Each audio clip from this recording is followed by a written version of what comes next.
आधी विचार केला होता की आपण काहीतरी एक अँटी करप्शन, जसं इंडिया अगेन्स्ट करप्शन होतं तशी एक संघटना करावी. पण मग असं वाटतं की सगळेच चांगले लोक येतील की नाही, जसं मला अरविंदनी काही काळांपूर्वी प्रश्न विचारलेला. हे मी मुद्दाम सांगते कारण जेव्हा इंडिया अगेन्स्ट करप्शनचं जे BKCचं आंदोलन होतं आणि तिथे जो थोडा कमी प्रतिसाद मिळालेला, त्याच्यानंतर मी एकदा अरविंदला मेसेज पाठवला की we are at a dead end आणि इथून आपण पॉलिटिकल पार्टी बनवली पाहिजे. तर अरविंद म्हणाले दॅट इज नॉट पॉसिबल, म्हणजे आपण एवढे चांगली लोक कशी शोधणार, if you have the time let's talk. म्हणून मग आम्ही बराच वेळ बोललो.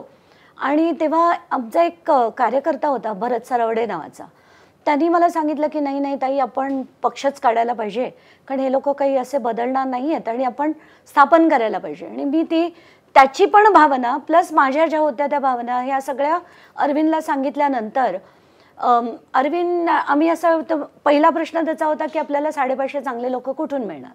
तर मी म्हटलं आपल्याला 550 जर चांगले लोक मिळत नसतील तर मग या आंदोलनालाही काही अर्थ नाही आहे, कारण मग काहीच बदलणार नाही आहे, प्रयत्न करायला काय हरकत आहे. तर म्हणून आम्ही सो कॉल्ड तो पक्ष स्थापन केला. मी त्याची फाउंडर मेंबर होते आणि कुठेतरी मग जी दिशा होती ती हरवत चालली होती.